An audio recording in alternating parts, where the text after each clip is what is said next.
Hello everyone, it's week 3 of the Creative Envelopes Challenge in the Facebook group, the Mixed Media Emporium. And this week I've been using security envelopes for my project.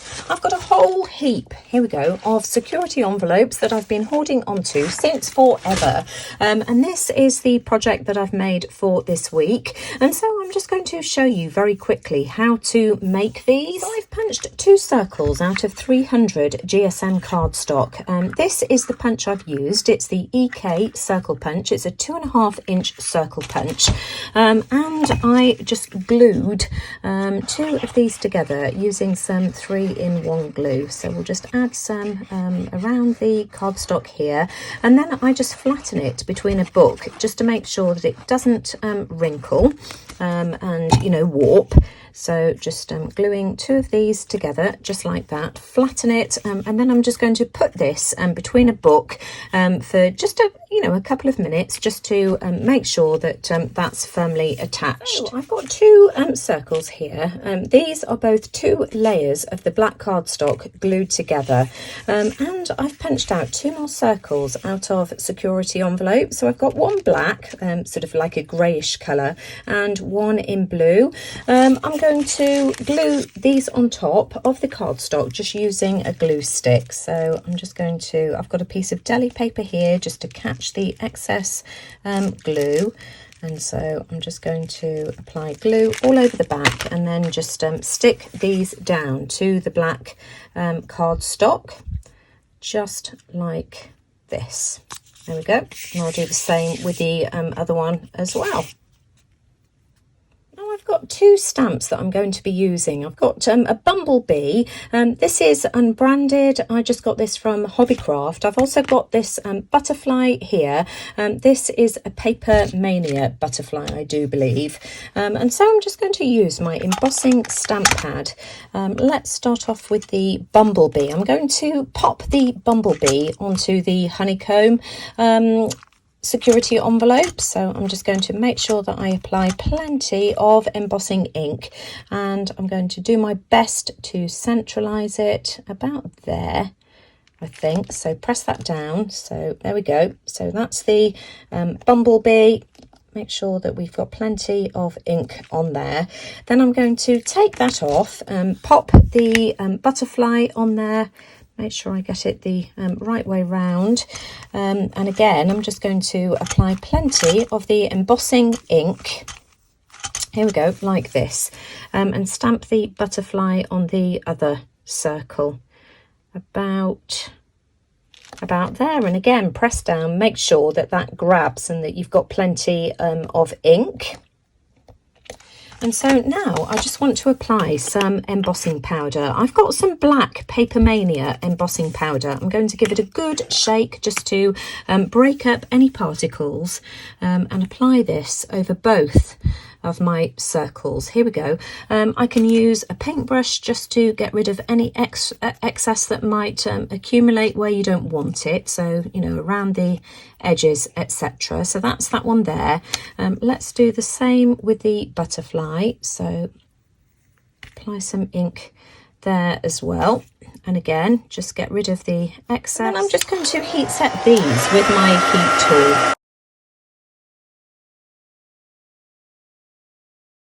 Now I want to add another layer of dimension on top of both of these, and so I'm using my Versamarker embossing pen. This is exactly the same as the embossing stamp pad, just in pen form. You've seen me use this before, and I'm just going to add some of the ink just to the wings like this. And also to the body of the bee like this as well. So we'll just fill that in. There we go, like that. And then I'm going to do exactly the same as well with the butterfly. Now I want to add some of this Stardust embossing powder, and this is an iridescent embossing powder. It's just absolutely beautiful. So I'm just going to pour this all over both of the images. So the butterfly first, there we go, and then the bee. Again, you can just use a paintbrush just to get rid of any excess before you heat set it with your heat tool.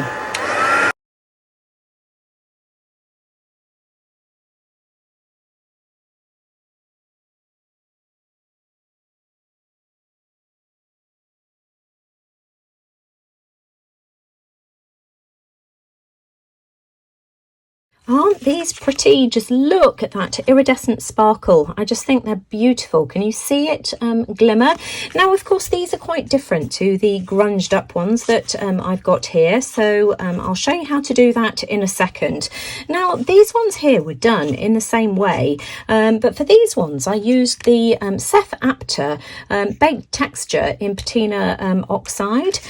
So done in the same way. So that's the look that you get here. Now, these are much more opaque, and so you can't see the detail of the butterfly once you've applied the second layer of the patina oxide, but you know, just very, very pretty nonetheless. So let me just show you how to grunge these up. So before I start to grunge these up, let me just show you the difference. So this is what we're going to end up with. So I'm just going to use some Distress ink in frayed burlap. So I've just got one of these blending tools here, and I'm just going to gently go around the edge, and I'm just going to build up the layers. So I'm just going to keep going round and round and round until I'm happy with the way that looks. You know, you can do this as lightly or as heavily as you like. It depends on, you know, what look you're going for. And of course you can go around like this as well if you want to. So I'm just going to keep going until I'm happy with it. So there we go, you can see the difference already. I'm just doing exactly the same thing with the blue one as well, with the bee. So we'll just keep going like this. Again, I can just come in gently from the outside like this if I want to. Then I'm just going to come in with some black soot distress oxide. So I'm just going to build this up really, really gently, just lightly going around the outside all the way around and just building the layers up again. So just going round and round and round, and then just, you know, bringing it out more as well, just like this. Getting darker and darker until you're happy with the look that you achieve. I mean, you might not like this look at all, and, you know, you might not want to do this step, but I just love that. I think that's beautiful. So I'm going to do the same with this one here. So we'll add some more of that black soot and do the same again. To add some more vintage grunginess, I'm just going to come back in with some more of the frayed burlap and just work my way in again. And it's just a case of building up those grungy layers. Do the same with the other one as well.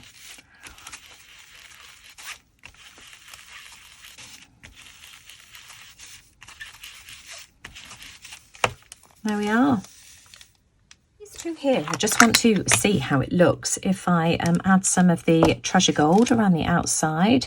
I haven't done this with the others, but you know, let's experiment and see which look we prefer.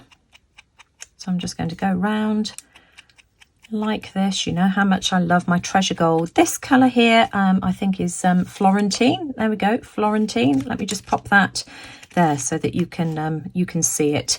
I do believe that they do sell treasure gold on Amazon. I've been asked where you buy it from. I got mine from the scrap store, but as I say, I'm sure that Amazon have it. And Pebeo do a gilding wax that's very similar as well. These are completely different to the oh gosh, Inca Gold, which just seem to dry up. I'm not very impressed with those at all. So I'm just going around the outside like this. I love that look. Isn't that gorgeous? So here we are, grungy security envelope embellishments. I'm not quite sure how I'm going to use these yet. Probably as embellishments in my junk journal. I'm not sure. But it's just given me loads of ideas as to how I can use security envelopes. And if you're up for a challenge this week, dig them out and let's see how many different ideas we can come up up with. As you saw, I've got a pile of these, so I'll be putting my thinking cap on and seeing what else I can come up with. But if you enjoyed today's video, as always, I'd really appreciate a thumbs up. Do let me know what you think in the comments below. I'll leave the link to Kylie's video as well, because she'll be coming up with more ideas as to how we can use envelopes creatively. And take care, everyone. I'll see you all again soon. Bye for now.